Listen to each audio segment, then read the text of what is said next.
Welcome back to the GG Over Easy podcast. Back with the three stooges themselves. We got Mr. Fruit, Robbie V, and I am your boy, Blue Westlo.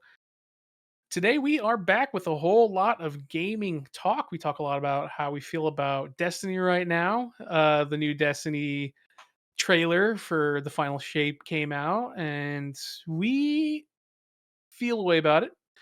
Talk a little bit about how we feel about the new content. Talk a little bit about some of a lot of the ways games are work right now, as far as live service games taking over the world. We talk about the top 10 of a lot of the like what held the playtime last year. It's all like 6+ year old games. And then honestly, we just kind of shit around as we usually do. We don't go on tangents this episode. This is the anti-tangent episode somehow. A little We bit, yeah. stick on the gaming topic. It goes from Destiny to games to live service games to the playtime games. And then we go to Q&A. It's pretty nice. So, if you like us, if you like Rob, if you like Mr. Fruit looking I like got a he's piece so bad, bro. I had to take a Holy. shit so bad, dude. I've been holding this since like minute 20. I can't lie. well, if you want to see that, then stick around. That's what like it looks like right now. Jesus Christ. This episode of the GG Over Easy podcast is sponsored by our GG Over Easy legends, Green Pete, One Lax, Fields, Halcyonics, and Hoth. If you guys want to go extra and beyond the support of just watching the podcast, please think about subscribing to our Patreon. It helps out a ton. Ever tried to break a habit and felt like you're climbing Mount Everest in flip-flops? Yeah, we've all been there. But there's a breath of fresh air. Fume. It's not about giving up, it's about switching it up. Fume takes your habit and simply makes it better, healthier, and a whole lot more enjoyable.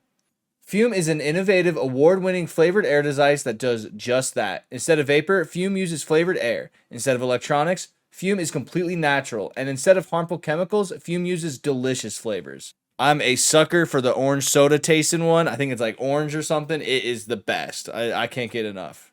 It feels so fresh every time you hit it.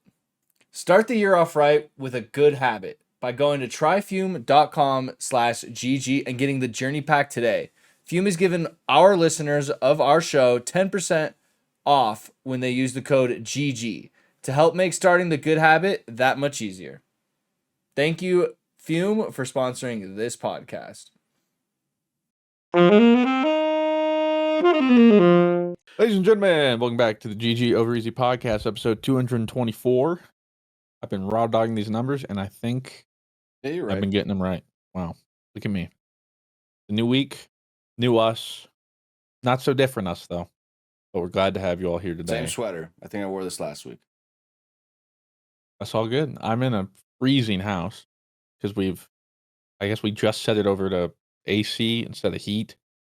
Although maybe that was a mistake because it's still cold out. So the house is like 62 degrees right now. I'm dying. Jesus crap. Yeah. That's my kind of temperature, baby. I can't feel my fingies. Okay. So I don't know if I agree. It's just uncomfortable enough. So I don't like it. That's how my morning's been going. How are you all doing, gentlemen? Good. I mean, the Rob listeners and fans won't be too excited. All my stories were used up last week. So we used up all the content. Dang it, man. yeah, my fault. But they were eating. For a second, they were. They ate good. But what if I were to say I hated you and we started some beef, like maybe a civil war? Oh, That was good. Holy shit. Thanks. I was like, why are we beefing? Where are we going? You know? Whoa. Hey, it's like you do this for a living or something. That's right. Last night, I went to go see the brand new Civil War. So you did end movie. up going to It's see called Civil War. Yeah, I did. Here's the thing. I think I've mentioned this before, but most people just don't really fully grasp what I mean when I say my happy place is the movie theater. So when I said a happy place is my movie theater, if there's like a halfway appealing, decent looking movie, That movie looks I'm appealing to you, even probably halfway decent. well. Here's the thing. I didn't really look at any trailers or anything.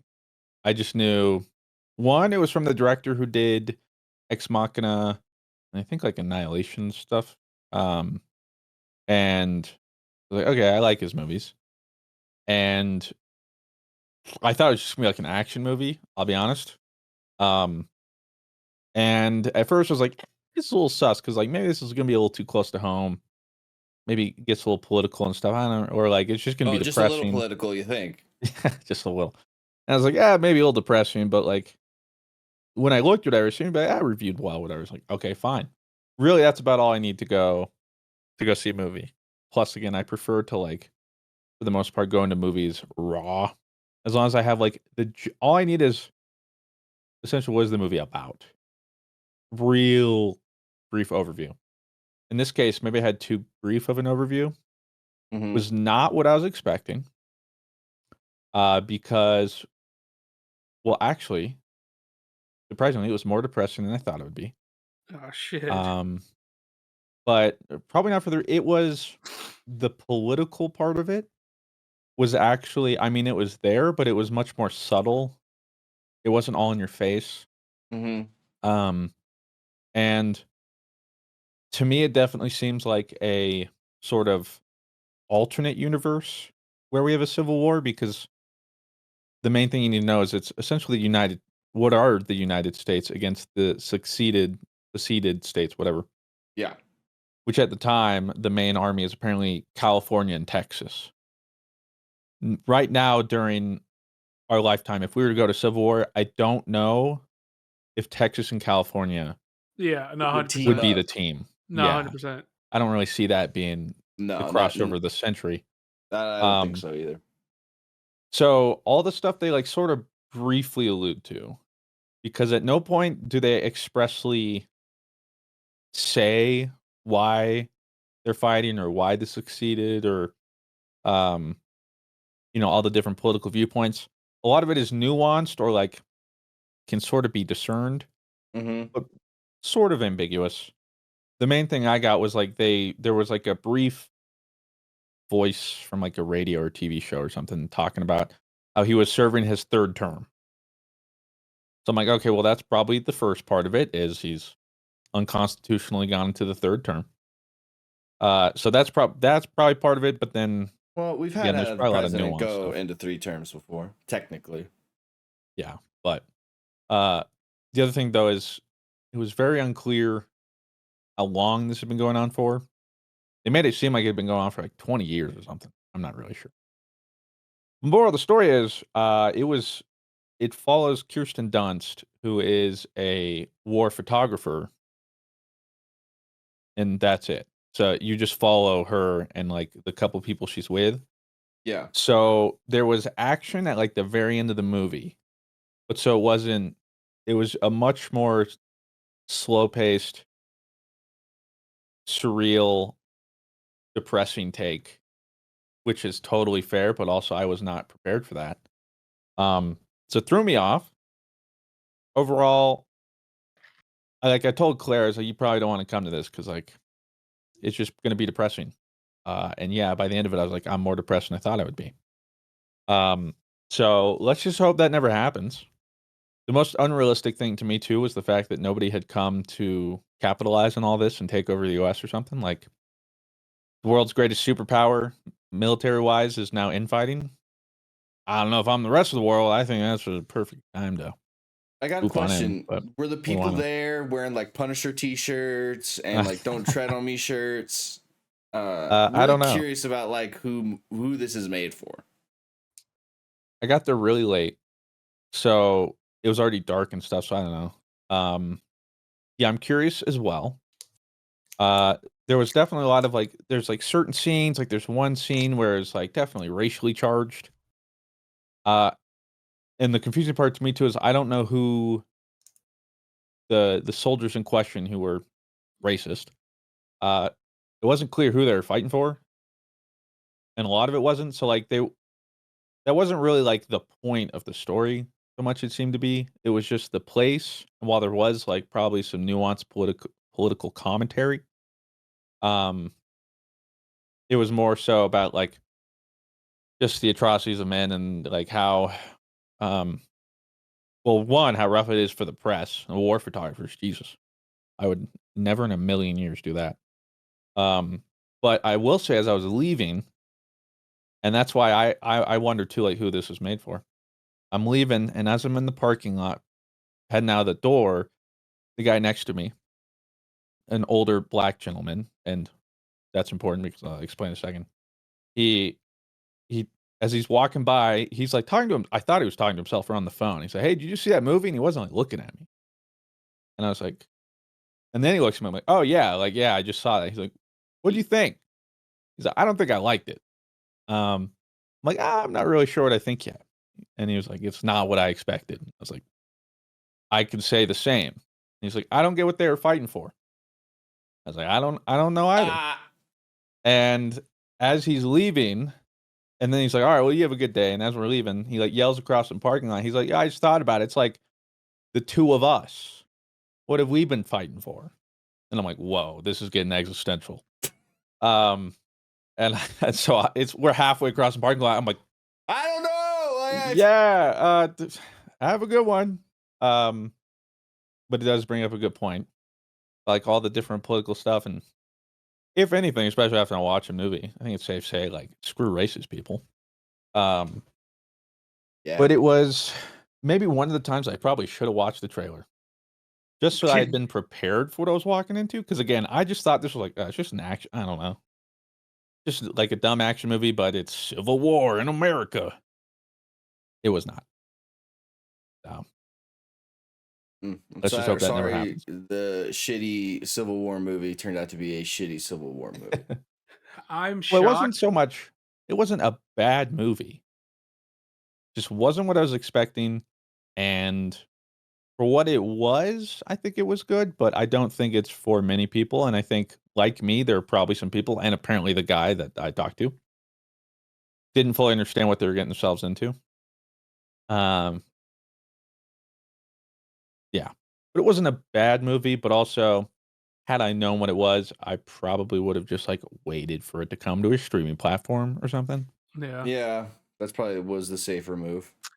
When I saw the director, I was like, it's probably gonna get existential because the dude, that is kind of what he does. He loves getting into, what does it all mean? Does it mean anything? Oh. Huh. The peak existential dread. So, I mean, I was, I mean, you can't really make a movie like called Civil War I know, without especially right getting, now. without touching on all the finer details socially, politically, I think that's and why I also wanted especially to see it. emotionally. Yeah, just to like be like, huh, so how are they going to handle this? Yeah, like But how does this play out? yeah, but with that director, I definitely kind of expected you to come out of that movie like asking more questions than you Kind of came in American with. are you? So Well, that was the racist guy. You don't. Um, Whoa, no way. Like, crazy, right? no way. Um, Todd was and the racist one. and No yeah, and the way. funny thing too is I noticed that actor. He like appeared in a shot way far away. I immediately noticed him, and I'm like, I already know what they're gonna do Did with you this know guy. he's married to Kirsten Dunst? Oh, is he really? I did not know that. Yeah, there you go. Little A fun lot of the fact times for he you. usually plays like the heel guy you just hate. Yeah, Seems because like. anytime he's like in a trailer scene, he goes, "He's married to." Like, Thanks. But hey, now you know, and now you shared that. mm-hmm. You retain that information. Yeah, another fun fact. If anything, I think it just made me more stressed for this upcoming election. Yeah, it's like, like, well, why- when the guy was like, what do we fight for?" And then you go, "We fight for our dumb old idiot, and they fight for their dumb old idiot." There you go. Bro. How's yeah, it hard to be nice to people? we fight for we fight for rights for everybody to be able to make their own decisions, and they fight for their rights to have their own decisions. But for some people to not have as many decisions as maybe they do. That's why the guy that was talking to me, he was like mid-70s. When I say older gentleman. He's also asking me that too, and I'm like, he's seen the civil rights movement and stuff. I'm like, have a good one, man. I don't even know where to start with this. And again, it's getting a we're little too like, heavy for me. yeah, he's like 5 rows of cars over there too. Let's start a dialogue. Yeah. He was like, it's like you and me, and he's like, does this dude want us to fight? Does he want? Yeah, Like, I don't know. Hey, whoa, bro. I just want to go get some food. I'm gonna. Hey, cinnamon pretzel bites hit. Oh, they were good Also this my time? favorite part. Well, I've been going to a different movie theater. Vibes are up. Cooler movie theater. Plus, they have IMAX, and they make cinnamon pretzel bites better. I don't know about this local place, but like, I got to talk to upper management or something because I watch them and they do the same thing, but it's like infinitely better over there. Whatever. But yeah. Anyway, it was still nice because I was in my happy place. So saw that. But other people's happy place and other entertainment this week that is less depressing. Fallout, the Well, Amazon Prime TV show. Well, here's the thing. I went back and watched an episode with Claire, and I was like, well, now I'll watch an apocalyptic scenario, but this one's a little funnier. This one's a little more lighthearted. yeah. This one at least has humor. I was still depressed though. I will say though, like, why can't Halo be like this? You know, why can't Halo just? If you told me when I was a kid that, like, hey, when you're older, like, Halo's gonna be getting all these remakes and it's gonna be the worst thing ever. Like, it's gonna just suck. Meanwhile, all the other video game things you like Sonic and Fallout, are gonna have these awesome cinematic universes. Which I don't know, like, you know, Fallout, because I was watching with Sydney yesterday and she was like, do you play as this girl? And it's like, well, no, like, I don't know what year it is. So, like, technically this could be like before a Fallout 3, 4, and 5. Or not 5. It's actually after all of them. Oh, okay. Well, then now I'll tell her that. Yeah, let me see if I can find it. Well, I found a tweet that like showed the exact timeline of, because 2077 are when the bombs dropped in the universe, and then it had the years of where each game was set, and I believe this show in particular is after all of them. Let me see if I can find it though. But I gotta say, man, they really nail like the atmosphere of Fallout. Like, it's not too, what's the word I'm looking for, like depressing and dreary, I guess. But there's also that like you said, like the humor side of it. Like Sydney said, it really reminded her of The Boys. Like, you know, there are very serious situations, but it also is kind of funny. But then it's also like very gory as well. I'm in love with it so far. I've been 2 episodes in and I'm having a great time. I think it's really awesome. Yeah, I just finished the second episode last night, and What did I say? not really spoilers, and I won't specify anything, but like the shootout in the city, the guy was just like exploding people. She's like, what are those bullets? Does he have something special? I'm like, and then the funny thing, he shoots somebody else, and it's just a little leg injury, but he shoots another guy, and it's like a chest cavity. Yeah, like but a mega explosion. Yeah, but that was part of the, like, it's just, it can be outlandish, and I think that's what it's got going for it. It's like the juxtaposition. And I've only heard good things about the thing as a whole, and I appreciate the fact that all episodes dropped at once. Crazy. Everybody wants to go, like, we're slowly getting back to cable. Call me old fat. Do I hate that? No. Do I also hate when it releases weekly? No. You know, like, I prefer to just all drop, and then I can watch my own pace. The only other way too, where I'll like give them some lenience, is like Physical 100 season 2 came out, and of course they drip fed it, but it was 9 episodes as a whole, and they released 3 a week, so it only spanned 3 weeks. That I'm like, okay, fine, still gives me somewhat to binge, but like if they had done this at the very least, then just like 2 releases, like half and half. But like when it's just 1 episode, and then there's like 10 episodes, and you have to wait every week. It's the only downside about Shogun, is that's what they're doing. But also, God, it's so good, so I forgive them. yeah. I found the timeline though real quick. So bombs dropped 2077. Fallout 76 takes place 2102. Okay. Fallout 1 takes place 2161. Fallout Tactics, never even heard of this, but released or is set in 2197. Oh, Fallout Fallout Tactics, I 2. think, is like their weird like RTS that they had. I think. That was it, right? When did that I release? think. I have it in my library because I bought like a Fallout package like years ago, and it gives you like all the things. Fallout Tactics. I mean, this thing looks ancient, like 90s type shit. Probably early 2000s, I guess. Yeah, at least like at the latest. This shit looks old AF, bro. well, that was 2197. Fallout 2 is placed in 2241. Fallout 3 is placed in 2277, so exactly 200 years after the bombs drop. Fallout New Vegas is 2281, 4 years after that. Fallout 4 is 2287, 6 years after that. And then the Fallout TV show is 2296. Okay. So, what, 219 years? Or 229 years after the bomb drop, something like that?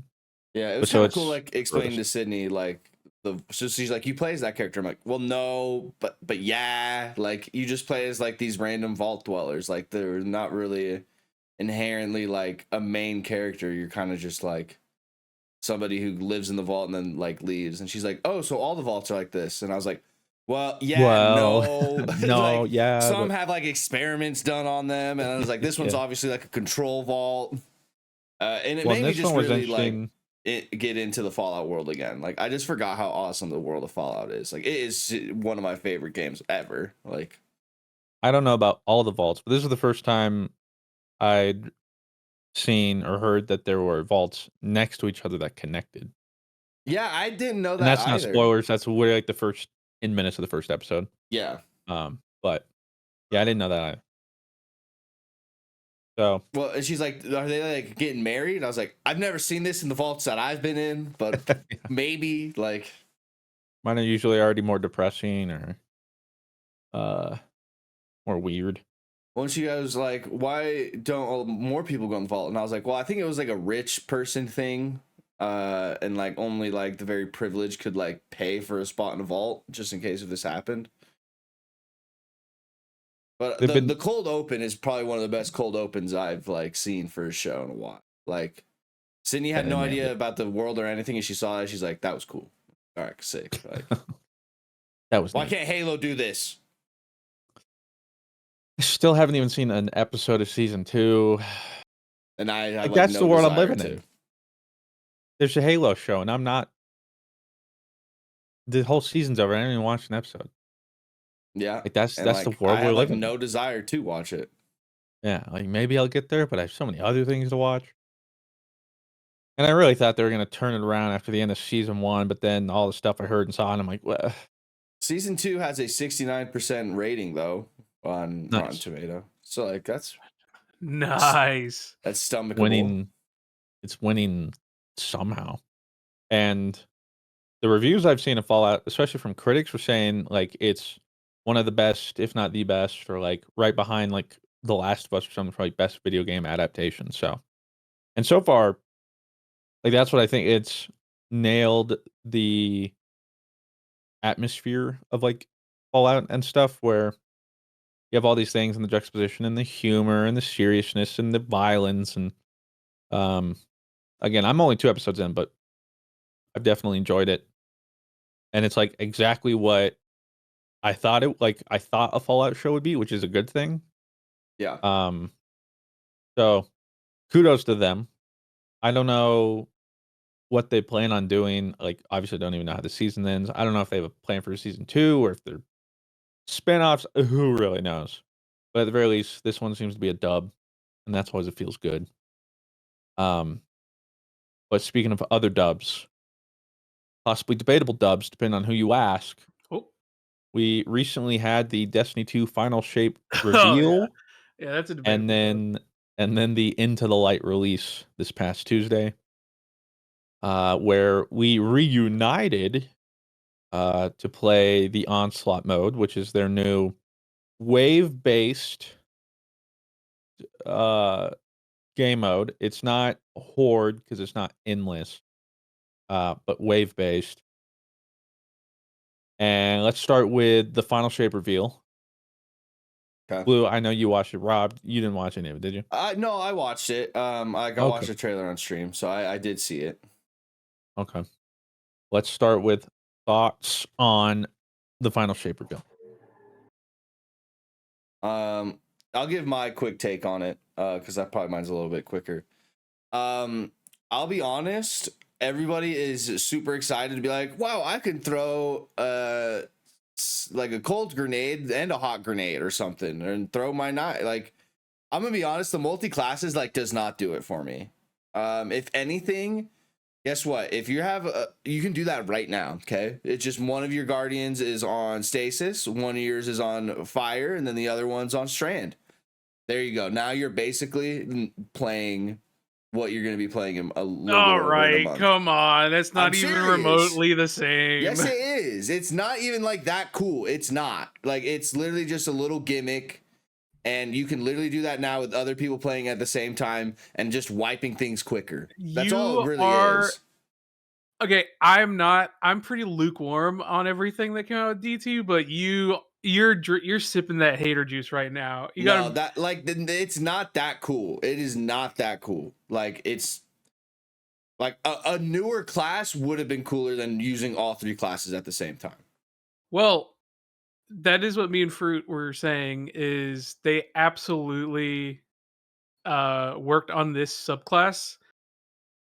Prismatic, this is absolutely why they delayed, because they saw that final shape was not looking hot hype wise, and so they needed to work on a little something extra. It is crazy to me. I mean, I'm getting ahead of myself. I mean, I think we both pretty much agreed. Like, yeah, they absolutely did this because they knew things were not looking good for final shape. They needed a little extra. They needed a bigger selling point, because as of before Prismatic, like, I think that's pretty much all they had. Like, whatever, like the raid, the campaign, and then like some of the new like little mini subclasses. People were like, "Oh, like they're holding things close to their chest. Like, there's not a whole lot. They're not going to show us a whole lot." I think that was pretty much like, it was going to be a pretty cut and dry expansion, which isn't good, because if that's like the finale, then shit, like, out with a whimper. So this was definitely like a not last minute, but like a, hey, we got to put something together to really like really make this the gameplay of this, like, really get people going, to make people feel like, holy shit, like, we haven't done this yet. So Well, there was a leak that came out, and we'll get to that too. But we'll address this after all. We talk about the current Destiny 2 stuff. A leak about Destiny 3. And apparently one of the leaks too talked about how originally Prismatic was going to be a thing they released with Destiny 3. The multi-class thing they wanted to do. So it'd make more sense that they had it cooking somewhat, and they were planning on doing that later, but then they're like, just pushed well, it out. sheesh.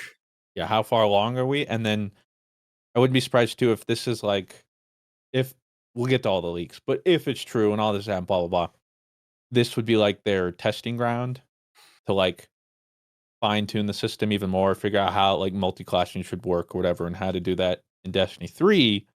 And we'll get to the leaks in a second because I keep going. But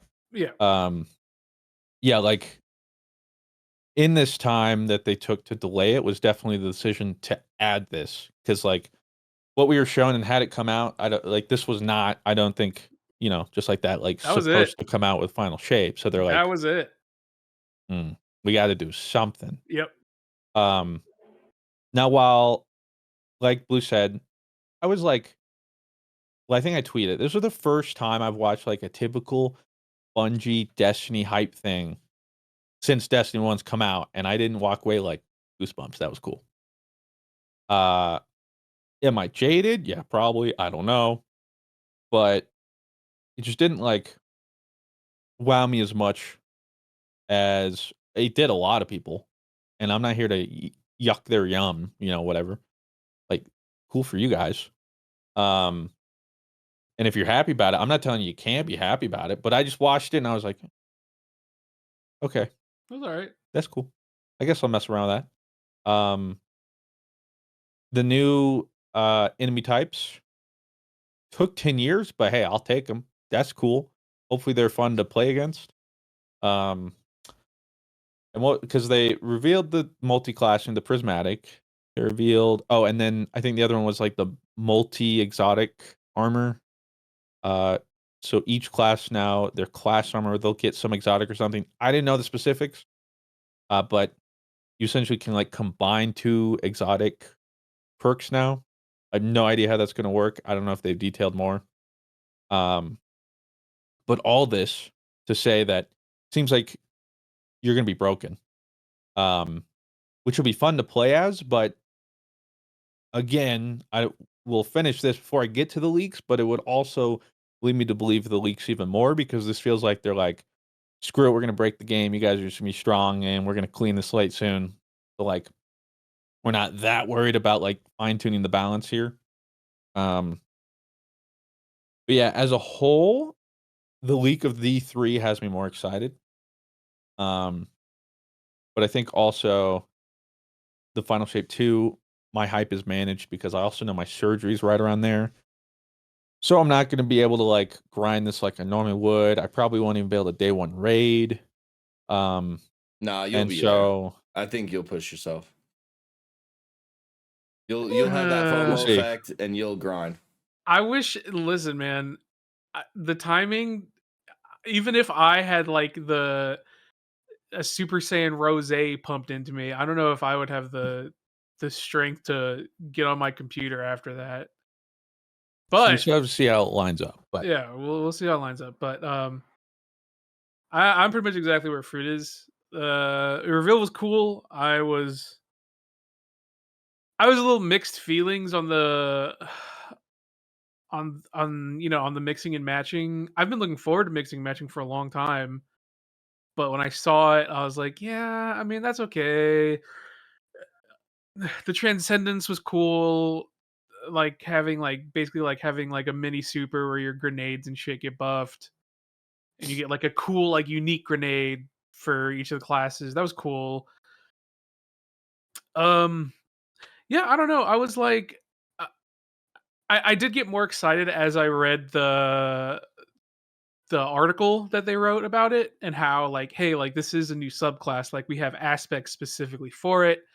Yeah, you can like make or no, we have like fragments made specifically for it. Yeah, you can mix and match the aspects, and yeah, you can mix and match like the nades, the supers, but it's like it's a curated list. It's not like you can Well of Radiance Warlock while mixing and matching. Like we still want there to be a reason to run like the monochromatic versions of these subclasses. So that was cool. I was like, that's good. Like I had the issue that Fruit had where I was like, well then why would I ever run like Solar, Arc, Void? Like what's the point? And so they talked about how like, yeah, you can like you're not going to have every single thing available in Prismatic. Prismatic is just kind of a way to allow some of those things that maybe aren't as cool or don't get used as much to have a moment to shine and like be used and be broken essentially in that class. So that was sick. I just wasn't really like. I think knowing, I think I know what to expect in the final shape, and there's probably not going to be a whole lot of crazy surprises. Rarely are they. I mean, rarely has there ever been surprises in D2. I think the last time I was surprised was in Witch Queen, because the story beat like totally shocked me. But besides that, like I haven't really been shocked or like, whoa, I did not expect that in D2 since Forsaken, which has been a long it's been a long time since Forsaken. So Yeah. yeah, I mean I know what to expect from D2 at this point. I know I'm not gonna be shocked. It was cool, but I think for me my standards are really high because one, I've done this and we have done this song and dance before where Bungie fucks up colossally and then they're like, okay, we got to bring it back. We got to bring it back, boys. They bring it back. Everyone's like, D2 is saved, and then they colossally fuck it up again somehow. They find a way every single time, And it's like the ebb and flow of like fucking up, it's over, we're so back. It's over, we're so back. And it's like, how many times am I gonna watch this company almost like blow themselves up for the fifth time to bring it back? That it's like, why can't we just have like a consistently like why can't I feel like I am enjoying this game all the time? Because I don't know. I think my standards are higher because this past year and even these past couple months for games has been so good. Last year, obviously, so many incredible games that really raised the bar. And then this year, we already had two games that really raised the standard of what a live service game should be. We had Pal World, amazing. The game shipped so good on its own, and there's an endpoint for me to feel like I'm done, and there's content for me to look forward to. And then Helldivers 2, especially, really reminded me why I love future sci-fi shooters. And there's so much for me to grind and play, and there's new content like just coming out for this game like every month. There's like they're periodically updating this cool narrative of what's happening. There's new major orders that come out like, guys, the automatons are back, we're so fucked, we need you there right now. There's new weapons being thrown in every now and then. It's like I always feel like there's something happening in Helldivers, and it's just tough because I really believe D2's live service content cycle has really, really aged super poorly and has really been power crept by games coming out now that really understand this has to come out done well, and then we make cool stuff as it comes out, like as we work on the game. And I just don't get like that hype with Destiny. Like with Destiny, it's like I'm gonna get like, yeah, I'm gonna get like 2-3 days with it. I'm gonna start to get bored. The only reason I'm gonna be still playing is because I want to be able to raid day one, not because I'm like having like super awesome fun. And then once the raid's over, well, see you guys next year. So Well, that's kind of like what I was just kind of, as long as the raid is cool and like everything leading, because like all this is just basically like for the raid and like, yeah, exactly. so I just hope the raid is really cool. The story and all that can be mid, but if like the raid is really, really fun and really cool, and the point where it's like the replayability is really in there. Like I did see that like they're doing this new thing where like you do the raids and you do like 3 bosses or something like that, and it goes all the way up to 8 and has like different kind of like modifiers on it. I don't know when that comes, but that sounds really cool. But yeah, for me, just the multi-class stuff doesn't seem very as cool as everyone else thinks it is. But it all for me holds on to the raid. Like as long as the raid is cool, I could care less about everything else. I mean, for me, I haven't talked about it for a while. Destiny's just stale for me. And like, there was somebody in my stream that day when I was talking about it who couldn't understand that I can say that I think Destiny's a good game, but I don't want to play Destiny. And they're like, well, then it's a bad game. Well, no, Oh, but I'm just tired of it. And one, I mean, me especially, doesn't matter how good your game is. You know, if you get 10 plus hours out of me, that's incredible before I'm on to the next thing. And so that's, I think, part of it with Destiny is like Destiny has to do something that's probably not going to, especially if it stays Destiny 2. And I've talked about it to where like I just need it to fresh things up, refresh and reinvent some things in a way that they probably wouldn't. That would then make me want to come back and experience it again. But for me, as it is now, it's just sort of like, yeah, come back a little bit and that's it. Like even League of Legends, I've played for, I don't know, over 10 years now. But I don't play League of Legends all the time. In fact, there's even one year I didn't even play it. But typically it's like I come back for like a couple weeks. That was fun. I'll see in like a year again. And that whole time I still like League, but I'm not playing it just because I get bored of it, or I need something new, or a change of pace, or like what it's offering me now is cool, but I've had my fill and I move on because so many people fail to realize you can do that with something. But in Destiny's case, that's just where I'm at with it, which is why the leaks of Destiny 3 would honestly have me more excited Oh yeah. than all of this because for me, and even when I said that, somebody's like, "That's not what you need. The game just isn't for you." And I'm like, "No, that's exactly what I need, is a refresh." I think part of it too for me is, like, the game, it has so much it's been out for so long, there's so much to it, and, like, things just have lost as much luster as they did before, even, like, loot, and there's only so many things they can do. Whereas I know a lot of the people playing now are like, "No, that sounds terrible. We're gonna lose everything." For me, I'm like, "Yeah, we're gonna lose everything." That's what I like. Yeah. Yeah, A same. fresh restart. Same. I'm like, we need to lose a lot of like. I would like new bones Yeah. because, quite honestly, it's been 10 years with these bones, and these bones were never that great to begin with. This game always feels like it's like bubbling under the surface. This game, this game is like the equivalent of like water that's not quite boiling. You can't quite throw your food in it yet. Like the water's like it's gonna start boiling, oop, and it never starts boiling. That's Destiny 2. That's a pretty good analogy. And, I mean, part of it is also just been playing Destiny for 10 years. Um, and part of it too is, like, the way games have evolved and the way my relationship with games have evolved and the way I look at things, blah, blah, blah, blah. It's all different. Um, and so it's just like I really hope Final Shape really does deliver. The episodes after, we'll see what they are. Feel like they're placeholders, but it would make sense. And I talked about it before.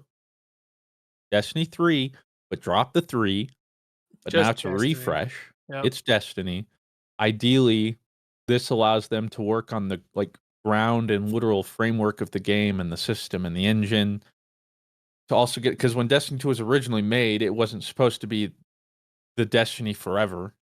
So all the bones and stuff weren't made in place to be able to support a system like that. And live service games since Destiny 2 came out and then tried to do their own model has changed. And so for me, the possibility of a Destiny 3, that has me much more excited. Because for me, that's also part of it. Just like Blue sort of mentioned with the final shape, like there are only so many things they can do. And the likelihood that any of it is a surprise or vastly different or new is is it's a non-zero chance, but very low because we just have a track record and we know what they can do and we've seen it. But Destiny 3 is suddenly like now anything's possible. We have no idea. And that's what's exciting. And we'd be able to explore into it. Uh and we'd all be able to do that again. That's what has me more excited. But it also speaks to also my relationship with games as a service. Um I know people like games as a service because they can play the game they like forever or like for a while. But for me, that's just not how my brain works, which is why I've talked about it. I liked how the video game industry operated previously, where there was always new additions or franchises or whatever every couple years or whatever, because it was always a new refresh and an excuse for me to go back and my brain be like, oh, this is new, let's hop back in. But games as a service, live service games, no matter how much I like them, I inevitably fall off at some point. And then just like Destiny, it's like Apex, I like Apex. It's a really fun shooting game and probably like my favorite battle royale. But I don't really play anymore. I played a lot and I'm good. Now, every couple seasons or something, maybe there's like a new hero. And I'm like, ooh, that's cool. I'll play for a couple days and then that's it. And it's the Yeah. same thing with Destiny. I like Destiny. Ooh, new DLC. Ooh, that's fun. I'll grind it for a week or two.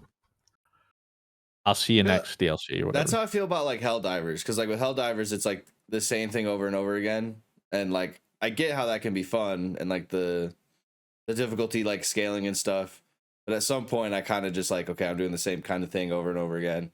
I'll kind of come back when, I'm ready to play Helldivers again. A healthy relationship. But then doesn't that mean you think Helldivers is bad? Because wouldn't you be playing it?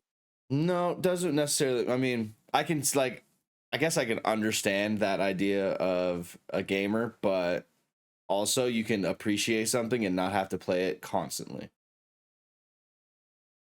I think. So I'll just finish my point where it's just like, I Yeah, also, yeah. all the people saying that too just don't have my brain and they operate differently. Yeah. And they're the people who can play one game and be happy and play that nonstop. I'm jealous. I really am. But I think people fail to realize that like there is no game, and I think I'm convinced at this point, there is no game that could do that for me. It will always be a sliver of time. Now that time can expand or contract. Or in the case of like League, I found my best relationship with it is literally cold turkeying until I just get the fever, grind for like a week or two, drop it again.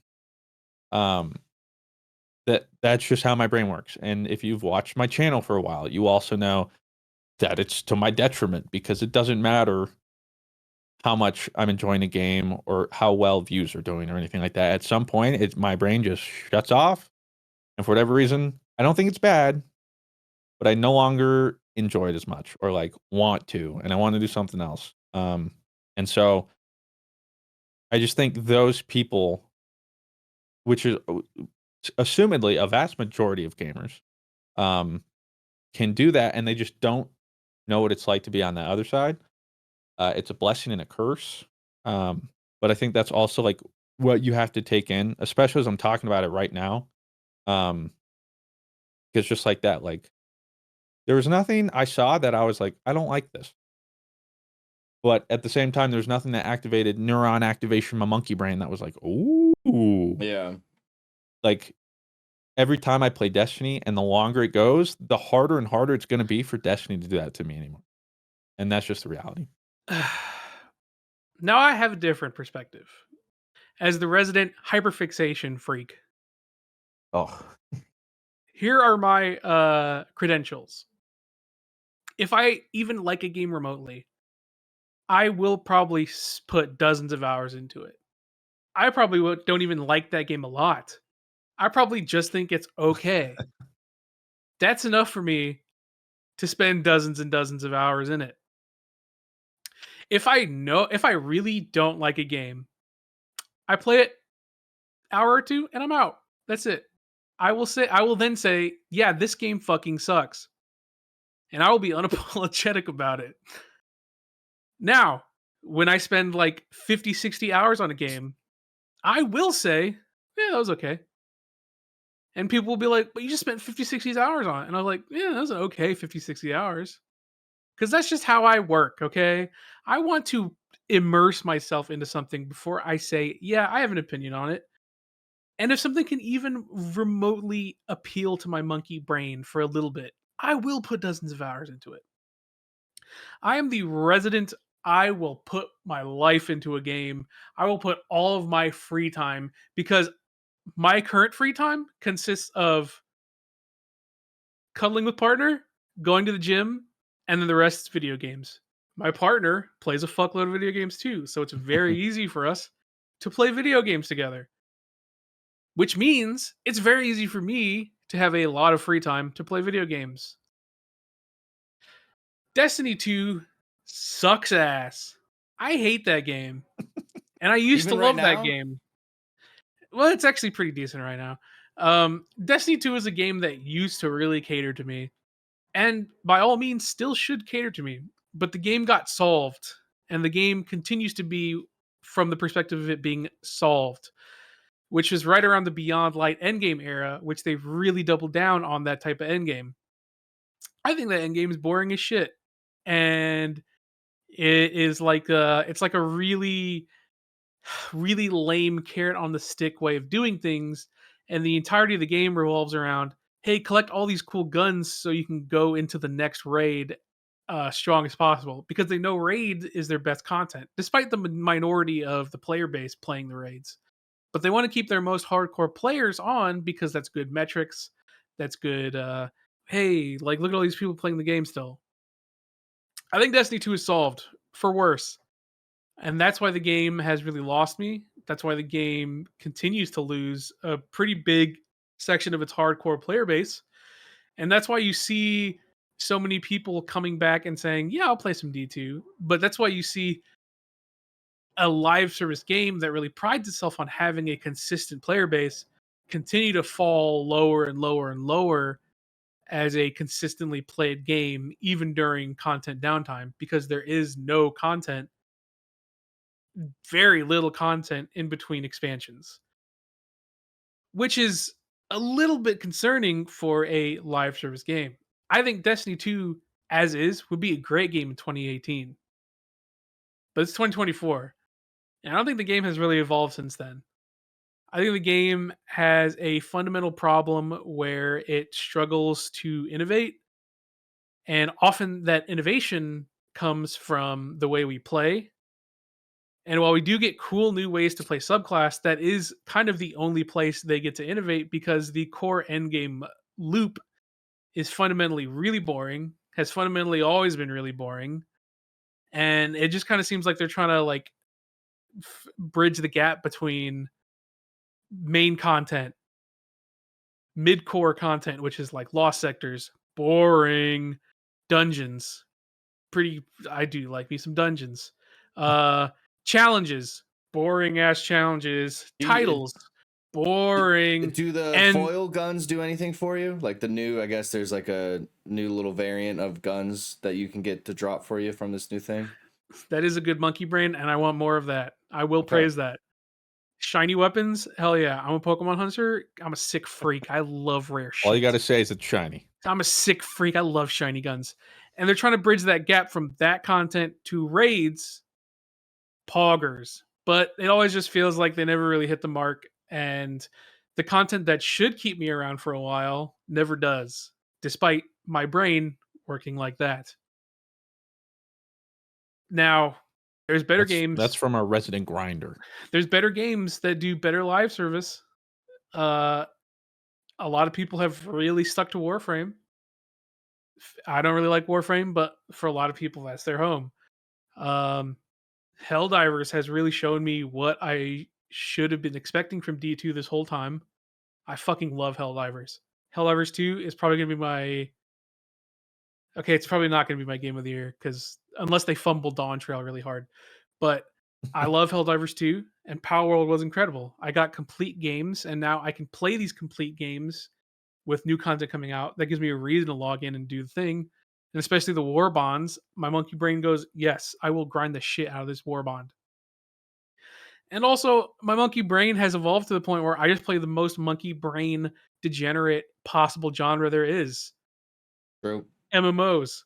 I'm a sick freak who loves to grind dozens and well, FF is not a dozens of hours game for me. FF at the point is a thousands of hours game. And I am a sick freak for MMOs and what those games do right. Well, FF isn't like super hot right now in the content that it's delivering, because and there's a lot of discourse over it. It's a game that when I get content, it's amazing. Maybe I don't get the content that I really want all the time, but I know that the content that gets put out is going to be awesome. And I don't get that feeling with D2 anymore. I don't get the feeling like, yeah, this is like, this is awesome. Like, we just got something new. This is awesome. We just got something new. It is kind of like the stuff we already got for the past 5 years. Ever tried to break a habit and felt like you're climbing Mount Everest in flip-flops? Yeah, we've all been there. But there's a breath of fresh air. Fume. It's not about giving up, it's about switching it up. Fume takes your habit and simply makes it better, healthier, and a whole lot more enjoyable. Fume is an innovative, award-winning flavored air device that does just that. Instead of vapor, Fume uses flavored air. Instead of electronics, Fume is completely natural. And instead of harmful chemicals, Fume uses delicious flavors. I'm a sucker for the orange soda tasting one. I think it's like orange or something. It is the best. I can't get enough. It feels so fresh every time you hit it. Start the year off right with a good habit by going to tryfume.com/GG and getting the journey pack today. Fume has given our listeners of our show 10% off when they use the code GG to help make starting the good habit that much easier.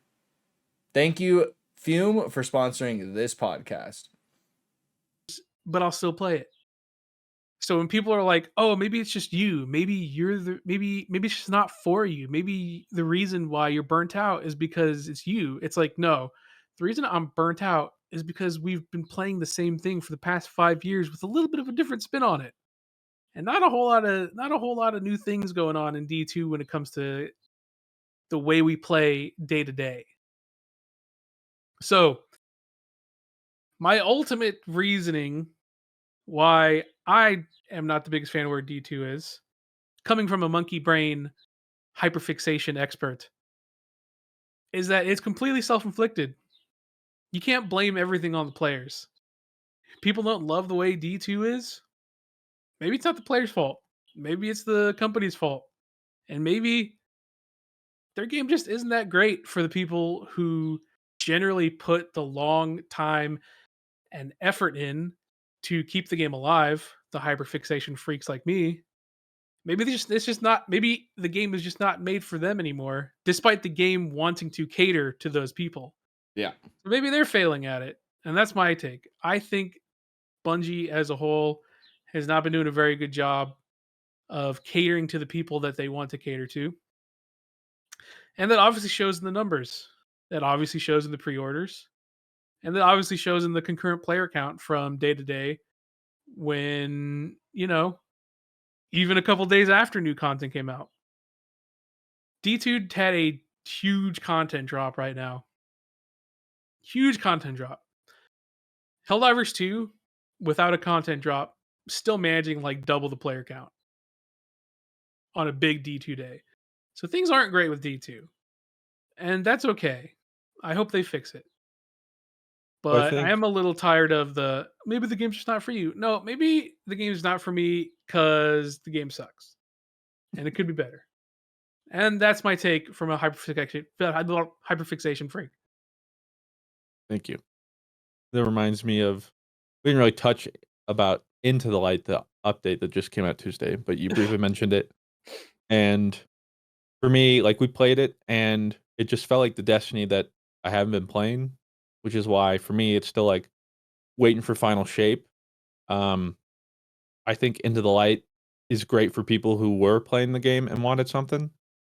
For me, and for the reasons I just explained, like, I just need something bigger. So like, I got a couple of the shinies, that was cool. And we were like doing the waves and stuff, and like, again, there's just nothing. I wasn't like, this is bad, but I'm just also like, I'm just not in it. It's familiar. Yeah. And so waiting for final shape. I know there's some more stuff coming within the light and stuff. And thrilled for the people who have been grinding and wanted that bit to hold them over. I'm happy for you guys. I'll be checking the final shape out.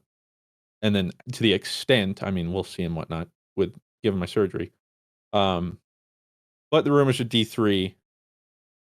Now you're speaking my language. Speak to me. That's where hopefully a lot of the stuff Blue mentioned and the reasons why, he's at the place where he is with Destiny and me and others and stuff. Hopefully that's where they're able to more drastically implement, change, reinvent, reinvigorate, whatever. And when will that come out? I have no idea. I don't think it's like next year. So whenever it does, but that's what I'll be most excited to check out. But speaking to gaming as a whole in a larger sense, especially what holds us all over, a recent survey/study had come out showing the top 10 games for each platform for the year of 2023. Oh. And would you believe me if I said that 60% of the total playtime in 2023 in video gaming was spent on 6 years old or later video game? Not shocking. Because it's true. Wow. Well, and unsurprisingly, across all consoles, including PC, number one, Fortnite. Fortnite. On Yeah. all of them. Fortnite. Um, The live service game of all live service games. It's the game that wants you to play forever, and currently people are playing forever. And they have made it so you could Yeah, like their probably whole like play this game Robloxy forever. update where like people can make maps now. Really, Well, on PC, and then at number 2, Roblox. yeah. Yep. But I mean, I think it speaks to a bigger reason as a whole with gaming, with how live services happened. But like the thing that I don't understand why, surely somebody's telling them this and they're just refusing to listen. The video game market, as big as it is not like infinitely growing, Yeah. and there are only so many players. So if everybody wants their game to be games as a service and live service game, and they all want you to play their one game all the time, but every game is like that, only so many games can manage that. So we keep getting all this game, like, where are all the players? Or like, look at this. There is only so many people to pull from. So one, that's why I love all the single player games coming out recently, where it's just you play the game and you're done or whatever. But that's majority of what we see here with either a lot of these games, or this also just speaks to, and how I mentioned, the casual gamer, the one that isn't online, isn't watching videos, isn't posting on forums, isn't listening to video game podcasts. Just Joe Schmo just got back from his 9 to 5 and boots up Call of Duty because he's played Call of Duty and it's familiar and it's fun, and that's all it has to be, and that's all he plays. Or like we talk about, like the Madden or all those sorts of games where 2K, yeah. most gamers are like that, because there's the casual audience is still the biggest audience there is. And they also like familiarity, which is also why like almost all these games are franchise games.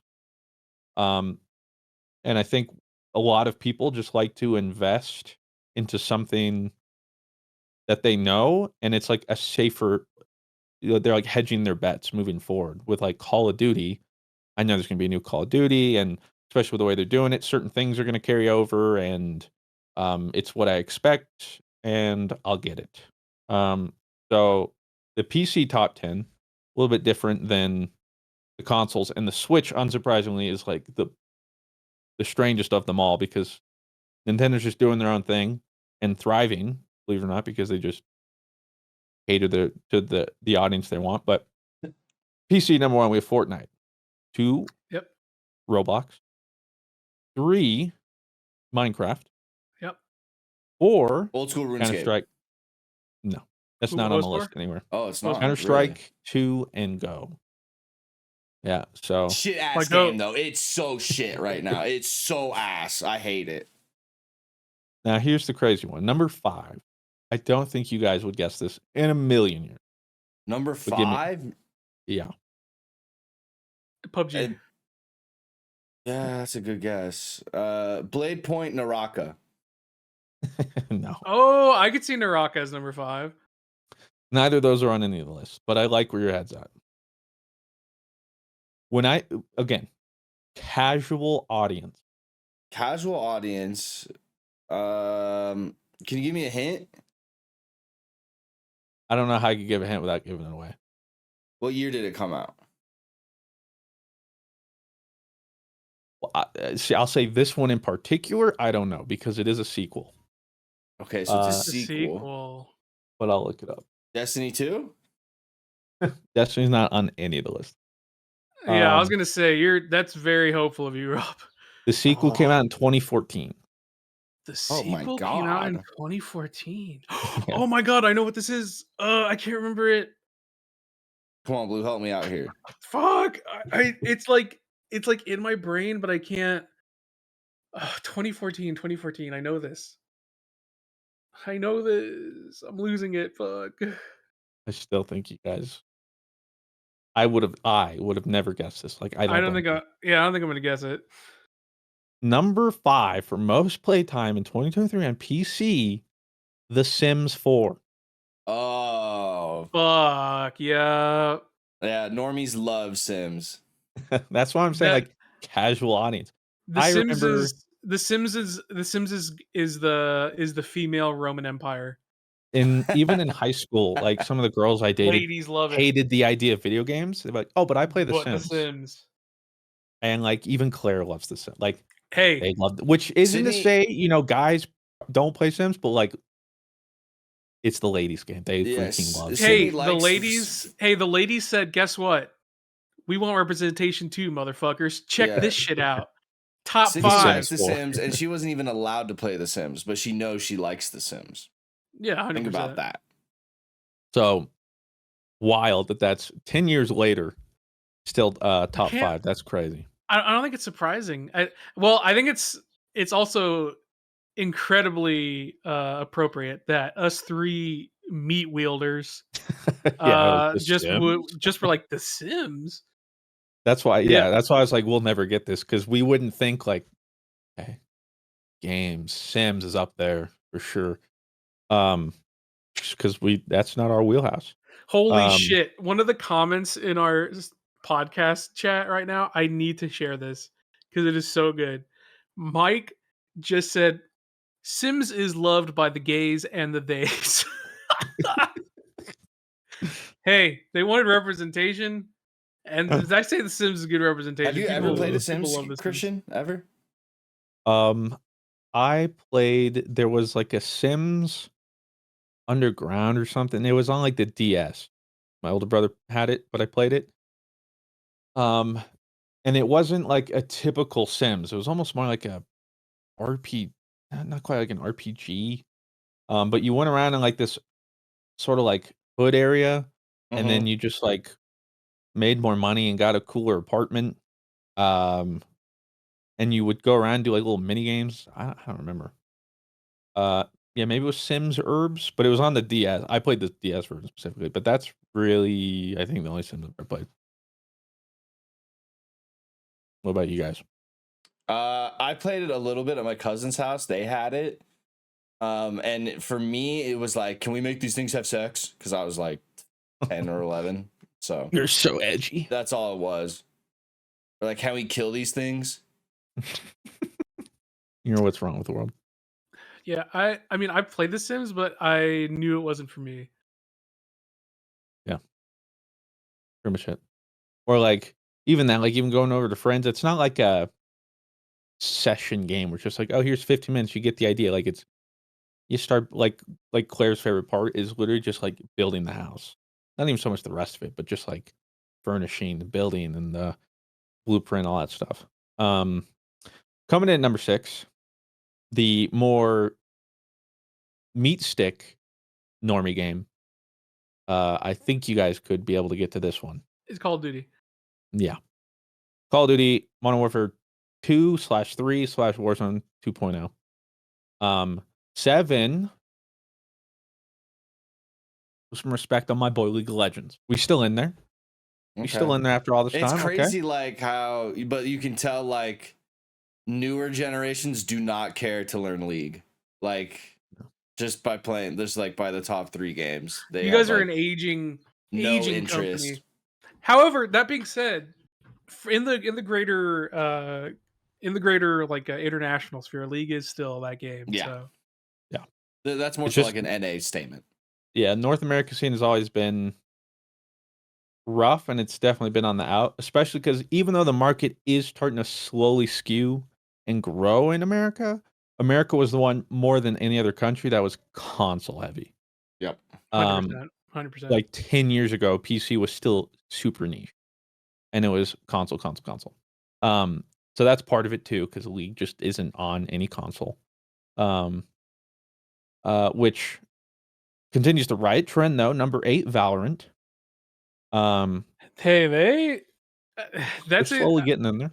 For as much as I'm not into Valorant, they did exactly what they set out to do with Valorant, which was make a space for itself as a CS:GO competitor, but with a different kind of flair, a different flavor.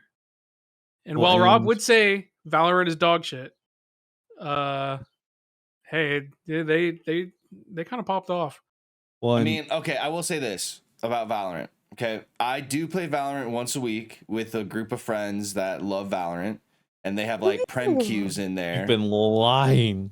They have prem queue. I only play for an hour, You've been cheating and, on CS. and it's fun because I genuinely take those games more seriously than I ever take any sort of CS game I play in, because I don't want to be a detriment and be the loser that sucks at the game. So taking it seriously like that and playing with friends who also have fun with it is actually pretty cool. Yeah. Plus, I mean, Valorant is just gay CS:GO, so there's a market for that. Yeah. But again, that's the thing too, I think, for Riot's credit, is within their own ecosystem, like under their own brand, I think for the most part, they're the only company on here with 2 games in the list. And they have it back to back. Like They're going still for world pretty impressive domination. all things considered, yeah. Although you could make some arguments about like there's Rocket League on here, and I think technically Epic now owns that and they have Fortnite, so all that stuff. But number 9 thing just refuses to die. It'll probably still be on here even after the secret release, is Grand Theft Auto 5. That's Jeez, yeah. crazy. And good for them. And I think it all shows up on almost all of them. Number 10, Rocket League. Yeah, I have a lot of buddies who are super into Rocket League. Even after all this time, I find that impressive. And so they broke it down according to platform, and the average year at the top 10 games that they're on the market, PC's average age for the game is 9.6 years, so about 9.5 years old, which was the oldest. For Jeez. context, PlayStation, Xbox are about 7, and Switch is almost 4. Wait, so it's 9 years old average on PC? Mm-hmm. That's fucking crazy. Yeah. PlayStation, I'll rip through the other ones quicker because there's a lot of repeats. Consoles have a couple different ones, but so number 1, Fortnite, no surprise. PlayStation, number 2, Grand Theft Auto 5. Yeah. Number 3, Call of Duty. Number 4, here comes some of the sports games. We have EA Sports FC 24. Ooh. Number 5, Roblox. Number 6, Rocket League. Number 7, Minecraft. Number 8, I think this wouldn't have been on the list before in 2022 or 2021, but obviously on the rise because of certain content creators. We have Tom Clancy's Rainbow Six Siege. Number 9, Apex Legends. Number 10, Fall Guys. Wow, Fall Guys is still in the top Yeah, 10. You That's guys, I surprising. am always really shocked because Final Fantasy 14 did a Fall Guys collab, and I was like, why is Fall Guy like why Fall Guys? Apparently, Fall Guys is still popping. And I didn't realize this. It might not be as big NA, but casual like normies love Fall Guys. Like there's like I didn't even know about this. I saw this during Halloween. I saw like 2 different people with a fucking bean costume. Like I did not realize that Fall Guys was so big, and apparently internationally, Fall Guys is also really big. And it's like a rising tide lifts all boats thing. There is a Fall Guys ripoff, just a straight up Fall Guys ripoff. Not even like shy about it. That is actually massive internationally. What's it called? So, um, what is it called? Hold on. If I look up Fall Is it that Guys, Is it the Stumble Guys? Stumble Guys, yes. Yeah.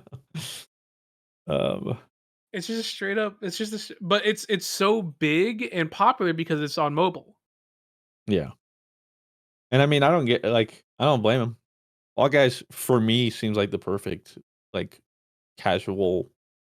You boot it up, you just play a little bit. It's Yeah. silly. Like you can try, but it's not too like sweaty, and you can just have fun.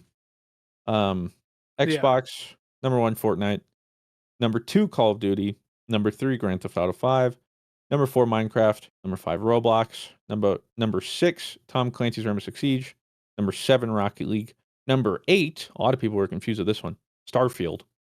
The fact that it made it on the list is, again, I think it's also speaks more to like the casual audience that were just like, oh, Starfield. So impressive that it made it on this list. 9th, Apex Legends. 10th, FIFA 23. And then the Nintendo Switch in their own lane. Totally thriving, different. Totally hydrating, different. yeah, doing whatever they want. Granted, can't escape Fortnite, number 1. That's crazy. Even on the Switch, it's number 1. Mm-hmm. Like that shit, it runs so shitty on the Switch. It's crazy. I know. Number 2, The Legend of Zelda: Tears of the Kingdom. That's my go. Number 3, Super Mario Brothers Wonder. And that's the thing too, is a lot of the games we'll talk about here on Switch are pretty much single player. Some of them can be played like co-op or multiplayer, but most people play in single player. The thing is, aside from Xbox and Starfield, none of the other games I mentioned are single player. But with the Switch, number 2, Legend of Zelda. Number 3, Super Mario Brother Wonders. Number 4, Mario Kart 8. Number 5, Minecraft. Number 6, Pokemon Scarlet and Violet. Number 7, Fall Guys. So bigger on Switch. Number 8, Animal Crossing New Horizons. Number 9, Hogwarts Legacy. And number 10, Super Smash Bros. Ultimate. Ultimate's still clinging in there. I respect that. I know. And also just goes to show Switch is just like, whatever. We're do our own thing. 100%. And they're fine. But of course, no one will look at that, and that'll be the takeaway to be like, how do we make Fortnite? Spoilers, you probably aren't. Seriously, So, you don't. That ship has sailed. You are not. There's a reason that we don't see a lot of new BRs coming out, because Fortnite is it. Yeah. It's crazy what they're doing. So yeah, it just speaks broader to the state of gaming as well. Where it also even just looking at that list can tell you how it can be harder to break in and grab a hold of people, because again, a lot of those are like franchise names and they already like that. So why are they gonna go and move over? Plus there's a lot of like, not quite like sunk cost fallacy, but like, let's say somebody else makes something like Fortnite, but little Billy's already used his mom's credit card and bought $2,000 of skins, and he's got all the skins over here. Take that, So Mom. yeah, I already have all my stuff in Fortnite. Why am I gonna go over there? Or like a lot of these games where you're having to compete with all the time they've now spent and developed and attached to that game, and it's familiar. It's a lot harder to pull people out of that. So games are in an interesting spot when looking at that, but then we're also in a great spot because, like, again, I know I'm late to the bus, 2 years late, but like, man, Elden Ring was crazy, man, and Yep. nobody's like pulling the right conclusion from a game like that. Well, it's because ultimately people like it's ultimately like the bigwigs aren't looking for games that like are like culturally, wow, that game was amazing. They are looking for, hey, what is the easiest to produce with the biggest profit? And that is often live service games where you can ship with a core gameplay loop and then like work on the content later. And like they're not really looking for like Fortnite, they're looking for the space in that top 10 like Apex Legends. They're looking for that space like Fall Guys, they're looking for to an extent like stuff like Valorant. They're looking for something that clings to people and like sticks with people quickly, and like it's just profitable. And that's why we keep getting these games that maybe they fail, but like they probably made like a little bit of money. Yeah. And then they die. Um, but I mean, it is kind of sad because very few devs are just kind of like, hey, let's just make like a really good game and vibe. Elden Ring, Baldur's Gate. I mean, even recently we had Power World and Helldivers come out as fully complete games to then be live service games. I mean, last year was crazy for games. So I mean, last year we had fucking Spider-Man. We had Alan Wake. We had obviously Baldur's Gate, the big one. We had Final Fantasy 16. We just like last year was just it for like games that were just, let's just make like a good game. Yeah. But See, none of those made the list, so they'd be like, well, they're yeah, what's so the point? because none of those made the list, all the people sitting around the table are like, so Fall Guys but gay. How do we make that? So Apex Legends but gay. How do we make that? Well, I think the problem too is people think time equates enjoyment. Or Yes, like exactly. you can have a short game or like, a one and done game, and I can enjoy that experience way more than the time I put into a multiplayer live service game. Um, but who knows? It'll be interesting to see the years to come how all this plays out. Because again, I mean, games as a service and live service are still in the span of everything new, in the whole landscape, and we've yet to see how that's all going to settle in. And we've seen so far how we're beginning to see a lot of the companies who are trying to cash in on that, who finally got their games out, and a lot of them failed, who are then like, we're doubling down on that anyway, which doesn't make so. It's certainly not sustainable. So it'll be interesting to see where we go from here. But yeah, Money. money. Yeah, no kidding. Anything else we want to touch on before we do some Q&A?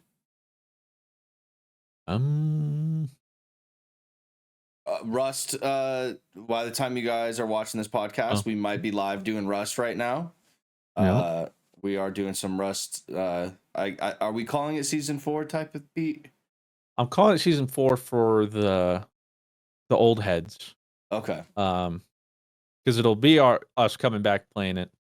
And what people fail to realize too, essentially, was like the seasons of Rust was just we just played Rust for a while and then we broke it down in episodes.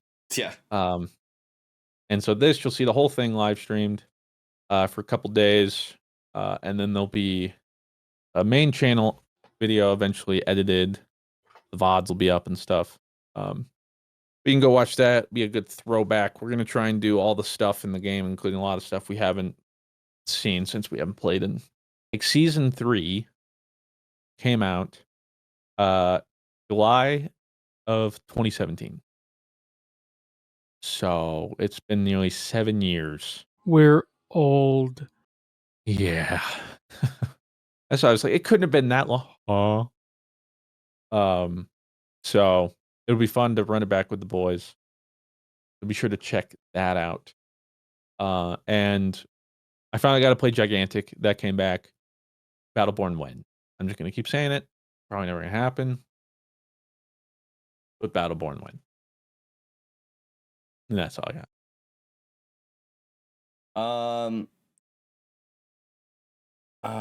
Okay, we did that one.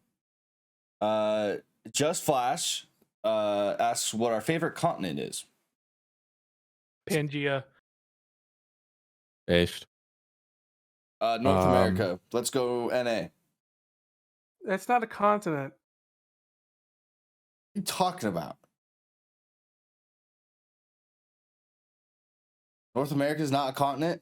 Since when? I was cap. No, you weren't. No, you weren't. Yeah. Got caught. I'm gonna say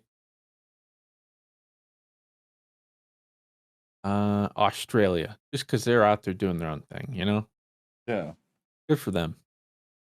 They're like the introverts of the world of continent, Winter Clouds says, you guys been listening for the podcast for a while, but finally decided to support it. Big shouts out to you.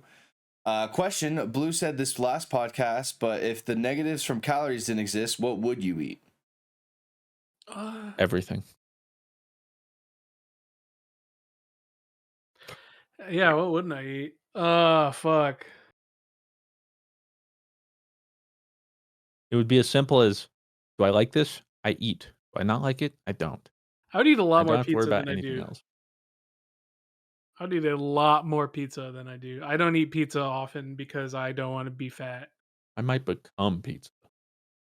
That's so. I would eat a ton of pizza, and I would also probably eat a shitload of hot pot.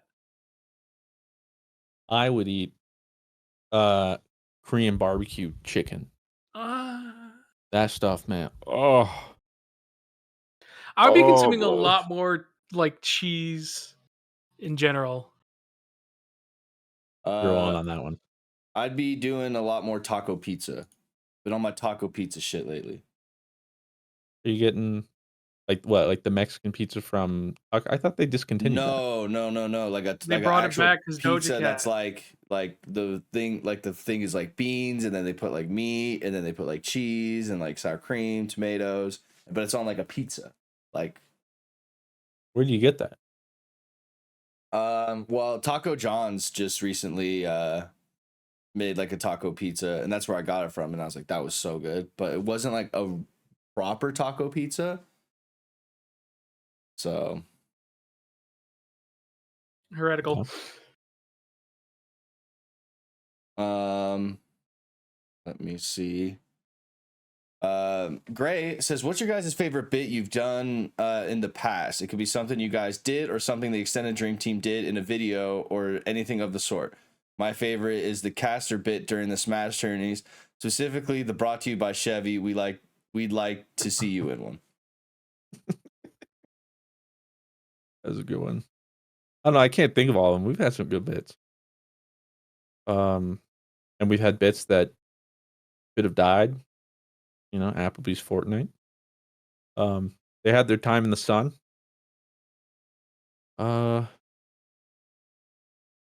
What would the favorite bit I'll be? probably say one of my favorite bits that we've done is when we were playing Rust and Blue did the voice for the crystal. That is still that was a great bit. probably like one of my favorite, like, because like Sydney's like, I've never watched like your old videos. Can you pull up one for me? And the one that I like immediately thought of where I actually like was dying laughing was the crystal from Rust.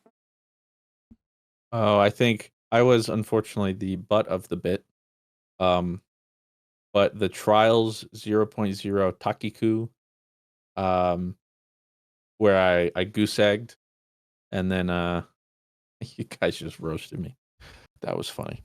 It was funny after. It was really depressing. I was mad at myself during the moment, but afterwards it was really funny.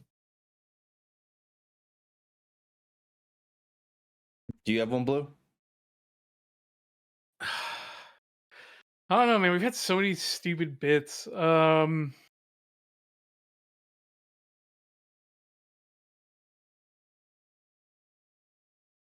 I think my favorite bit probably is still the your name thing, where me and Rob just could not stop making stupid your name references when Fruit was going through it. I still think that was so funny. I still go back to that sometimes.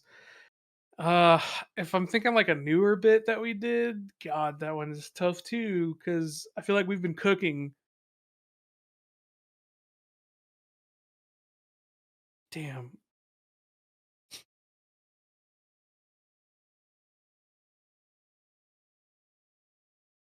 Can no, that doesn't count.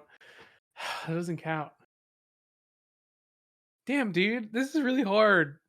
I think my favorite of all time probably is the your name though. Stupid, so dumb. We had a lot of good ones.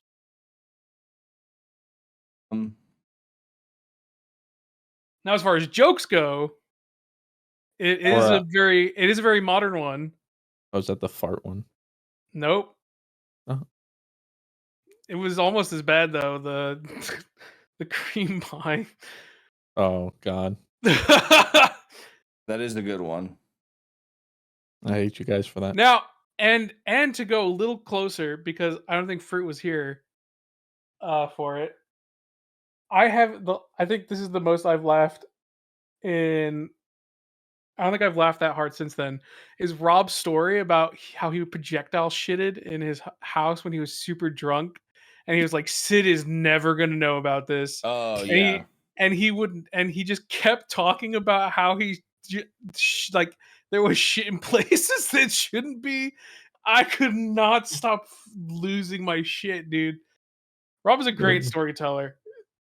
Rob is a great storyteller. It's all true. And it's all for like, and like the stories that I'm the best at telling are the stories that I like in the middle of it. I'm like, I'm never telling this to anybody ever. Like I'm going to the grave with this shit. This is a GG Easy exclusive. This shit's never leaving my mouth outside of this podcast.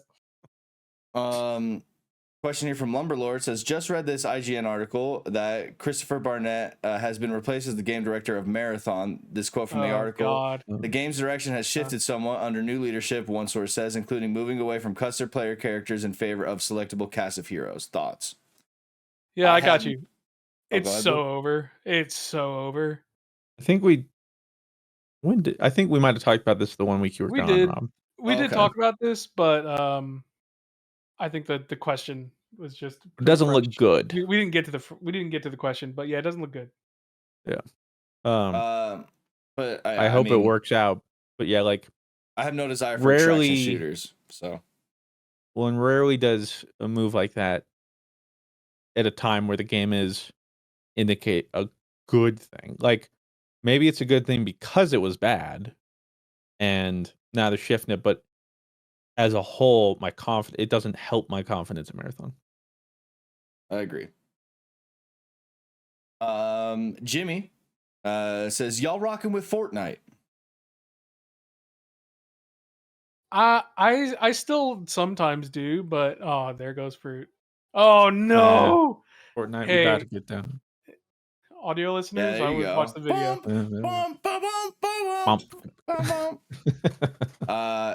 I mean, like, I'll play it, but like, I'm not like, I gotta play Fortnite today. But like, it's If- cool. Like, I respect it. Game if my respect friend game, you group- know? If my friend group is like, let's play Fortnite, I'll play Fortnite, but it's not the game like I boot up first thing. I could not. I mean, aside from that Lego Fortnite when it came out, I don't know the last time I played Fortnite. Nothing True. against it, but again, it's just like not quite my game. Maybe one day. Last question here from Just Flash says, when are we getting some Roblox content? Dude. Was on there recently and just had a lot of fun with friends just messing around.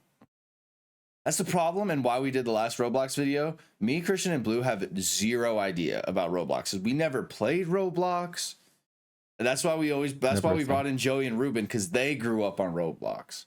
And the shit that they showed us was ass, bro. Let me put it this way. Yeah, we checked out Roblox. I recorded and Heli everything. Went Wars. to make a video.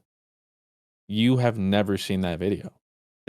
And you probably never will. Did you ever upload that Roblox video? No, I don't think so.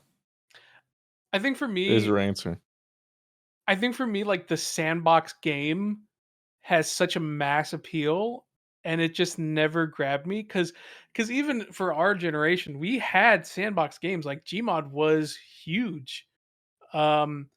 You know, and even now, like we have Fortnite, which is really chose to become a sandbox game because they saw the success of Roblox.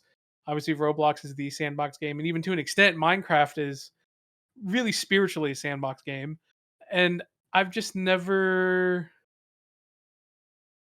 I guess I've just never like, and probably for the same reason The Sims really appeals to people is because that also is kind of like a game you just kind of like fuck around in and kind of play God.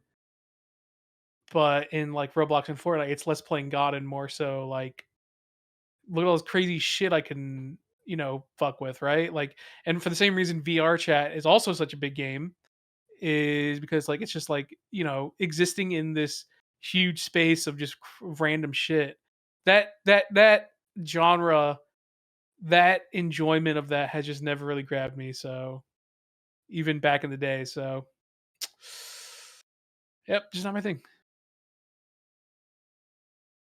Well, that will do it for the GG Over Easy podcast. Appreciate you guys all listening this week. We will be back next week for some more talking about gaming and all kinds of other stupid stuff. Everybody enjoy your weekends. Well, I guess when you're listening to this, I hope you enjoyed your weekend. We'll see you next week. Peace out. See.